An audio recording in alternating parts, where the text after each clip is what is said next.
Sudha kitchen. ஒரு வானலியை நல்லா சூடு பண்ணிவிட்டு மீடியத்துக்கு மாற்றிக்கிங்க.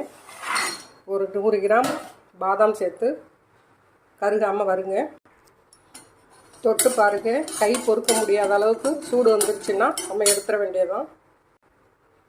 அடுத்து மீடியத்திலே வால்நட்டு சேர்த்து வறுத்துக்குங்க. அடுத்து 100 கிராம் முந்திரி பருப்பு. அளவுகள் எல்லாமே 100 கிராம் தான். நாம் எண்ணெய் இல்லாமல் எல்லாமே சும்மா வறுக்கிறதுனால முந்திரி பருப்பு மட்டும் கொஞ்சம் கூட டைம் எடுத்துக்கும். அடுத்து 100 கிராம் பிஸ்தா எடுத்துக்கோங்க. வறுக்கிற எல்லாமே எண்ணெய் பொருளுங்கிறதுனால நம்ம ரொம்ப மொறுமொறுப்பை எதிர்பார்க்க முடியாது. ஓரளவுக்கு நல்லா வறுபட்ட உடனே எடுத்து கொட்டிக்கணும். அடுத்து ஆளி விதை 100 கிராம். அடுத்து சூரியகாந்தி விதை. அடுத்து பரங்கி விதை. எல்லாத்தையும் வறுத்தாச்சு. ஒரு தாம்பாளத்தில் போட்டு இதை நல்லா ஆற விடுங்க. ஆறினதுக்கு அப்புறம் பார்ப்போம். நல்லா ஆறணும், ஏன்னா சூடு இருக்கும். நம்ம இது வந்து மிக்சியில் பொடிக்கணும்.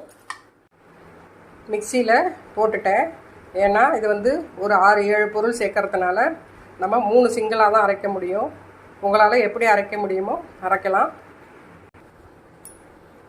எல்லாத்தையும் மிக்சியில் நான் ஒரு 3 தரையாக போட்டு அரைச்சிக்கிட்டேன்.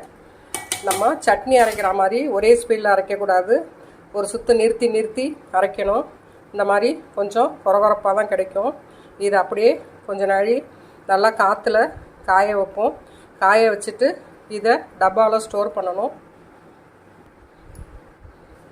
எல்லாமே ஹெல்த்தி ஃபுட்டு. இதில் உள்ள போட்டிருக்கிற இன்க்ரீடியன்ஸு உங்களுக்கு ஒன்று என்னென்ன சத்துக்களை கொடுக்குங்கிறது உங்களுக்கே தெரியும்.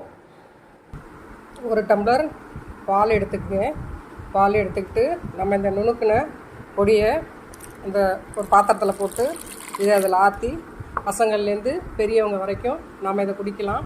காலையில் டீ காஃபிக்கு பதில் இதை நம்ம எடுத்துக்கிட்டால் எல்லா விதமான நட்ஸும் இதில் சேர்ந்துருக்கிறதுனால உடலுக்கு ஆரோக்கியம். இந்த பவுடரை வந்து நம்ம ஃப்ரிட்ஜில் வச்சுக்கணும், வெளியில் வைக்கக்கூடாது. ஏன்னா எண்ணெய் பசை இருக்கிறதுனால சமயத்தில் பூஞ்சகாலம் பிடிச்சிரும்.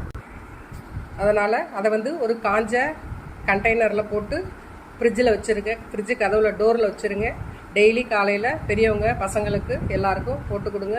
சத்தானது. நீங்களும் இதே மாதிரி செஞ்சு பார்த்துட்டு டேஸ்ட் எப்படி இருக்குன்னு சொல்லுங்கள். உங்கள் ஃப்ரெண்ட்ஸுங்களுக்கு ஷேர் பண்ணுங்கள், லைக் பண்ணுங்கள், சப்ஸ்கிரைப் பண்ணுங்கள், ஆல் பட்டனை கிளிக் பண்ணிக்கோங்க. நன்றி, வணக்கம்.